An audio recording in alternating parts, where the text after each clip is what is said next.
Hey guys, Milo here. Thanks for watching another video. Today I want to talk a little bit about the cab block and how I go about blending mics.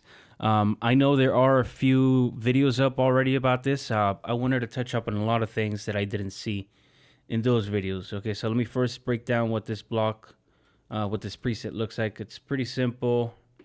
Just go out here, input. I got a little looper over here that'll come into play a little bit later. The amp right now is a Bassman, and now I'll get to the cab block, just the volume, nothing else.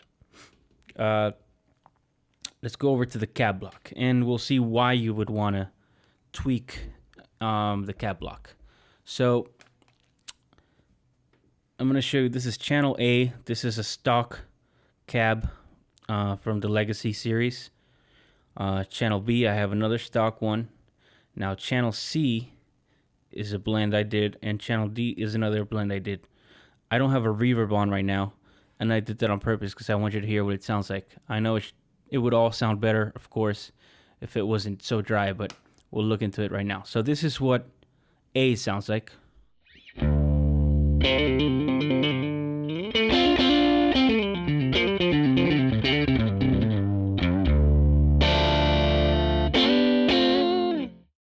Okay, let's go over to B.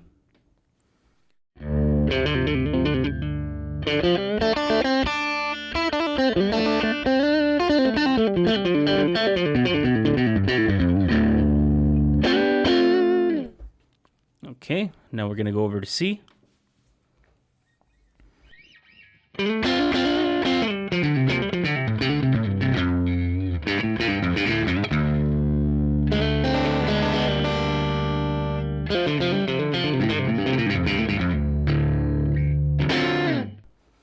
Okay, over to D now.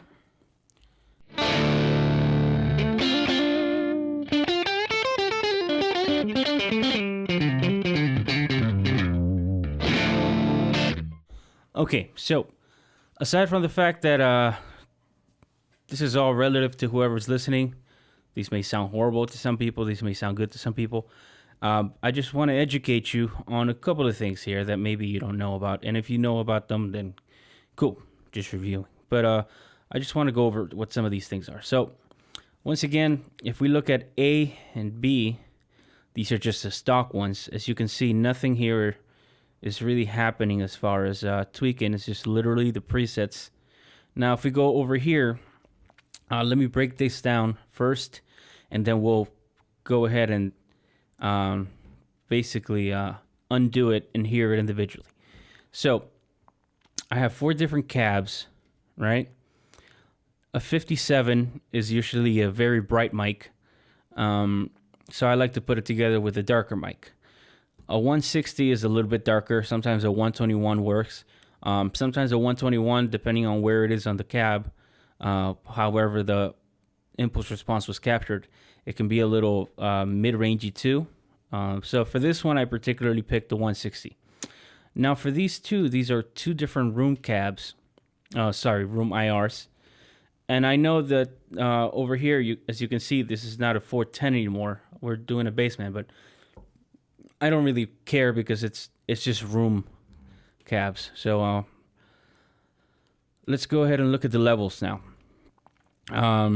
Level here is 0 dBs. So basically, this is the most dominant of the IRs. This is minus 5 dBs. Okay, so this is just kind of adding a little bit of body. And these are negative 10 dBs. Okay, these are all active, right? Nothing's muted. The panning, the 2 mics are in the middle, and the 2 room ones are completely panned out to the sides. Okay. Mic distance, I left this alone because I find that when I start to tweak the mic distance on stereo IRs like this, the phase gets a little weird. So that's mic distance. Proximity, you can think of this as it adds a little bit of low end and body. So for these particularly, I didn't add anything. For the other one though, I did add some. So we'll tweak that and we'll see what that does. Now smoothing is a really cool feature because it basically kind of controls your peaks a little bit. All your lower peaks and all your higher peaks you can think of it kind of like a compressor, but it doesn't really sound like a compressor. It just evens things out a little bit. Okay, now over to the preamp. I do have a preamp for these. These are mic preamp emulators. This is an FET preamp. It's got a little bit of drive, a little bit of saturation, and actually a little bit of treble. There is a low cut 60 hertz, and this one has a high cut here. The other one has a bigger high cut. Okay, so let's go ahead and deconstruct this. Okay, so for this, I'm not gonna play because I can't do both things. So I have a little loop set up, and we're just gonna play this loop. It's over here, so I'm gonna go to the loop and press play.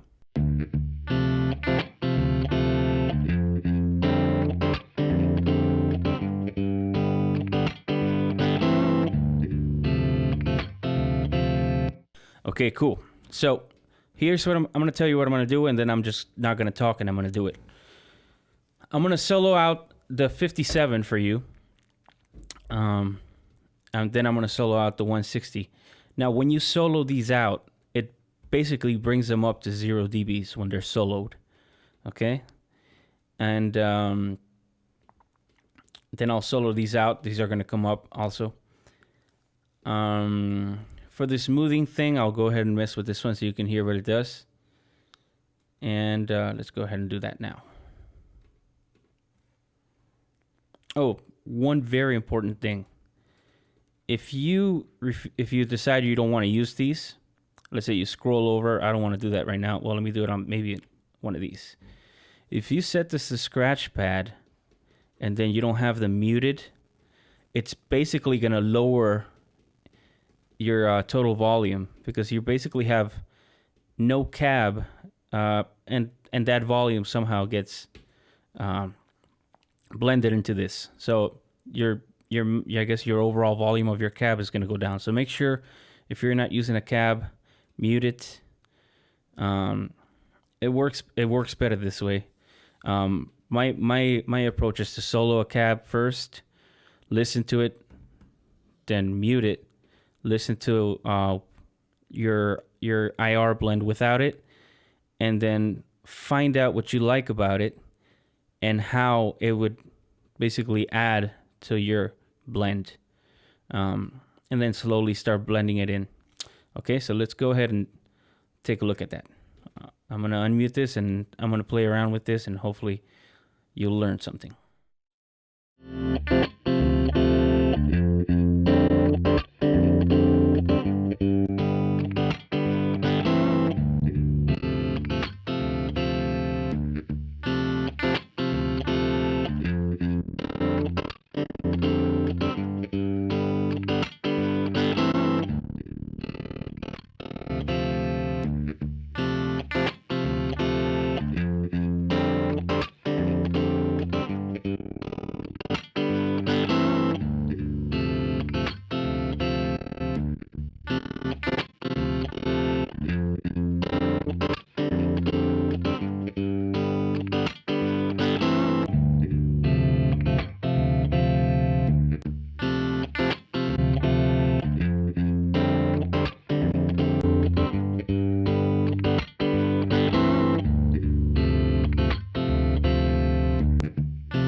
Okay, so you can see how I start to kind of figure out where things need to be. Now, let me go ahead and bring everything up to 0 dBs and you'll hear how it sounds, and then we'll start dialing it back to how I got here.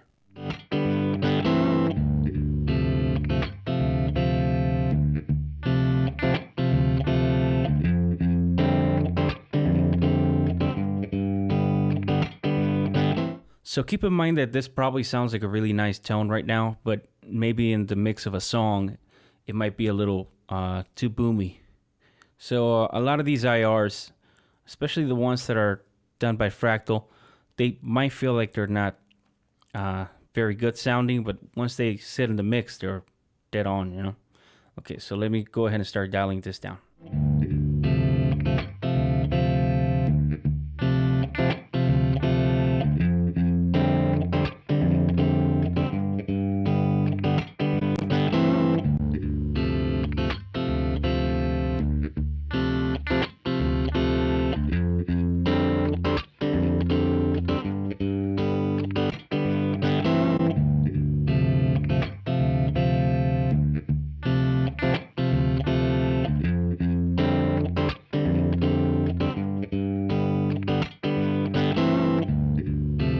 Now, one thing to keep in mind, as I mentioned, the proximity adds body.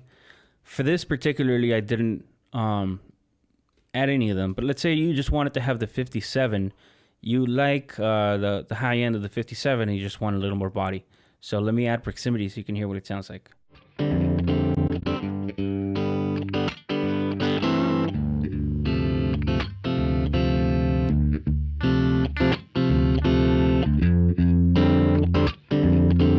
So you can definitely hear that low end coming in. Over here you have a low cut, so that's convenient for that. I'm going to go ahead and show you what it sounds like on and off.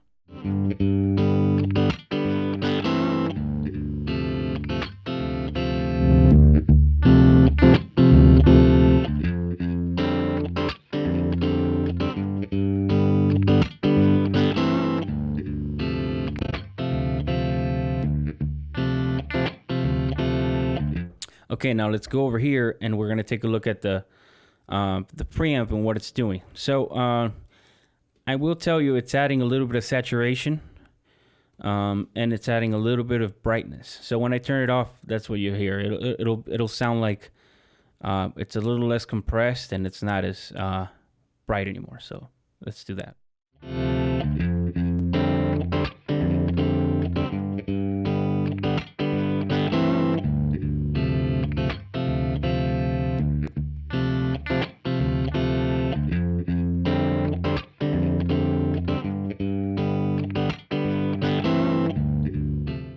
Okay, so for this, I'm going to go ahead and just strum some chords for you so you can really hear it as the saturation starts to kick in.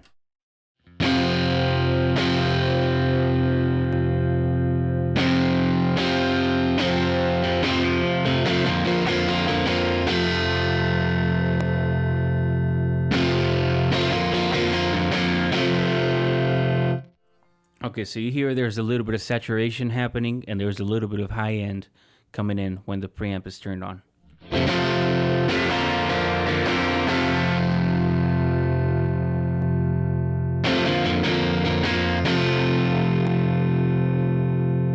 Okay, let me mess with the preamp knob so you can hear how it comes into play. Now, important to keep in mind that these three things right here, they are completely effective even when you don't have a preamp on. So these, however, are the preamp controls. So let me go ahead and start bringing in the saturation and distortion. Keep an eye out on this little VU meter. You'll start to see red when it starts to distort.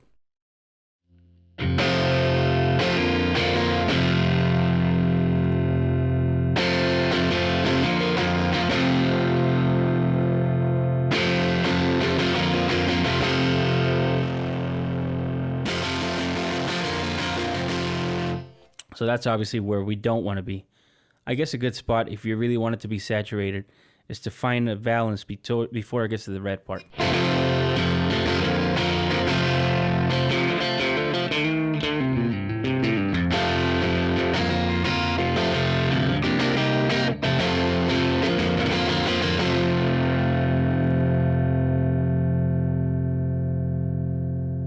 Now, the saturation is going to literally act as a compressor.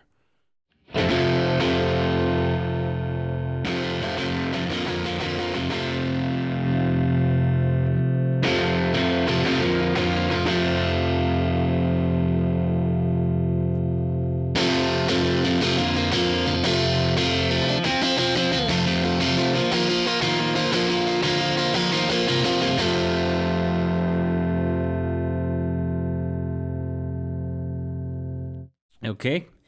As far as the high quality over here, this just comes into play. If you don't have a lot of CPU usage, it works. If you have a lot of stuff going on, you might want to bring it down to economy so it takes up less memory. Let's go over to the next page. And I have a couple of things. There's a 30% on the room level. This is air and air frequency. It adds a little bit of brightness. You can adjust the frequency.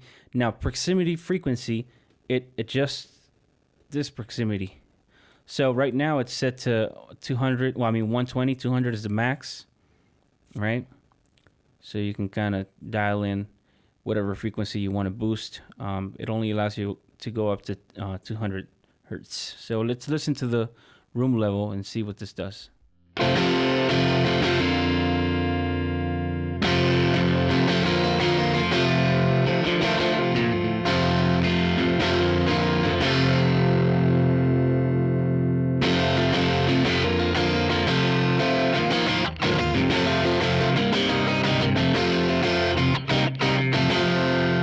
Right? And of course, the bigger the room,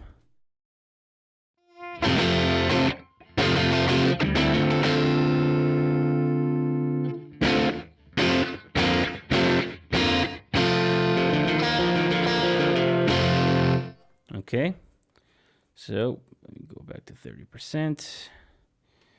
And the room size, I can't remember what it was, but that's fine. Over on the next page, it's just a mix. So this is stereo or just left. I have it set to left. Okay, so now let's go ahead and take a look at the second one and break this down. So over to D. Let's just take a quick look. Similar thing happening here. This is the brighter mic. This is the darker mic, and these are two room, which are actually, as you can see, they're 412s with vintage 30s. But again, since it's a room cab, I have them panned out, and it doesn't really bother me that it's a different IR.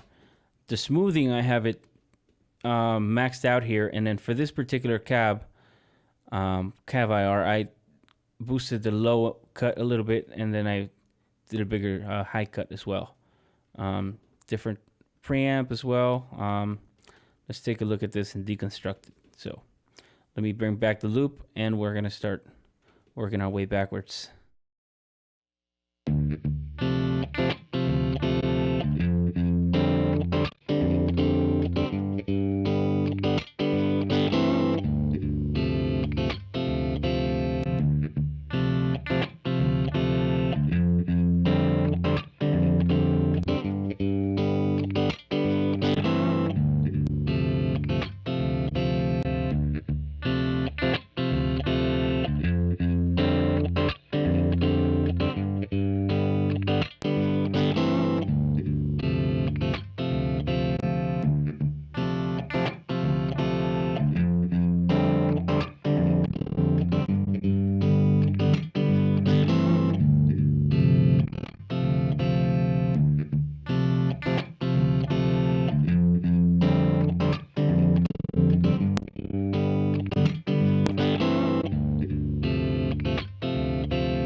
So just a little tip, the smoothing, if I'm blending two bright mics, I definitely max this out on one of them. The more harsh one will have a 10 on the smoothing, okay? So let me solo this out and I'll show you what the smoothing does here.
Okay, so now let's go ahead and take a quick look at the preamp. And this is another FET, sorry. My mic moved here. Okay, here we go.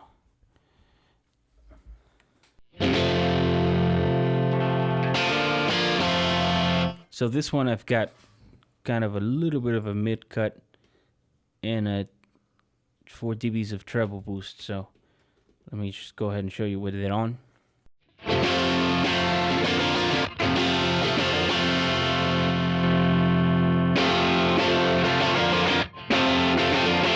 So there's a little bit of high-end sparkle that comes in as soon as I turn it on. So let me show you off again.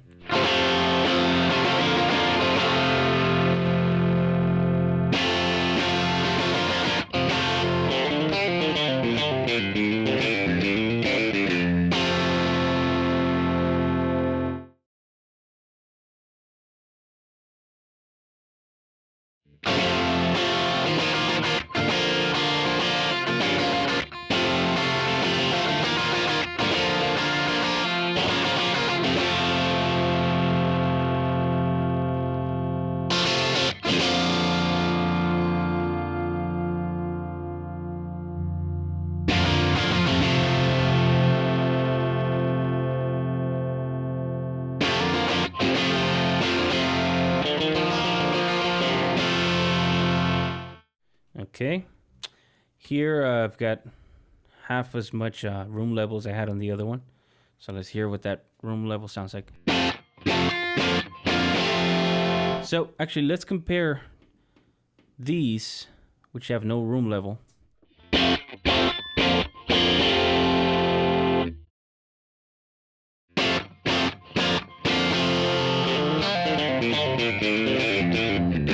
So I guess if you want kind of that amp in the room sound, this is definitely something you want to tweak.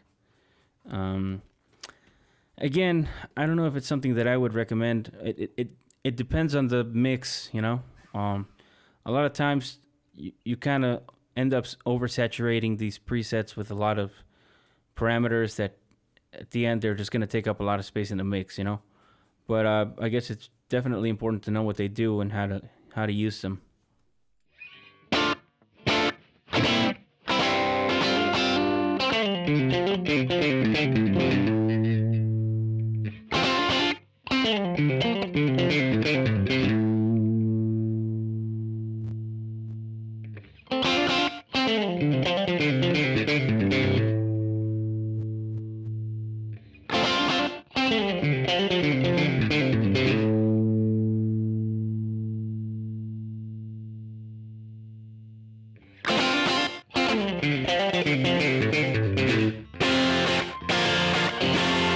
There you go. Now my IR sounds terrible.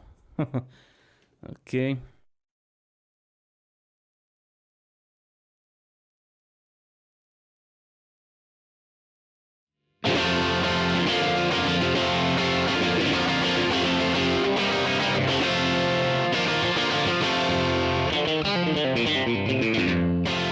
Okay, I guess the only thing that I've left to show you is changing the proximity frequency, which works as expected. Now instead of boosting 125 or 120 hertz, we're going to boost 200. So let me just solo. I'll solo this one because it's a little brighter. I don't want to boost any low end on the one that already has a lot of low end.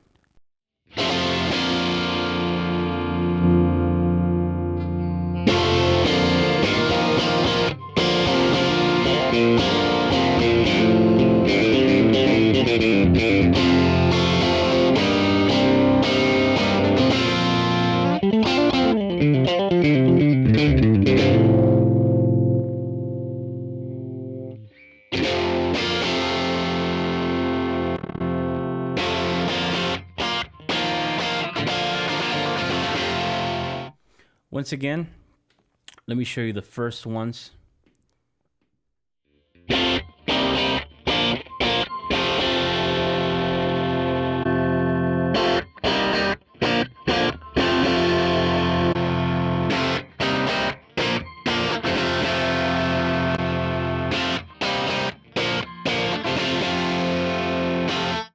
Okay, guys, thanks for watching. Once again, I hope you learned something out of this. I'm not claiming that these are the best sounding mixes. I just made them purposely for this video. I don't think I have any presets that I use for any sessions where I'm panning this out like that. But this would probably be good for some kind of like a reggae slapback kind of sound, you know, because it's got that little room slapback. Anyway, I hope everything was clear. If you guys have any questions, leave them in the comment box, and I will talk to you soon.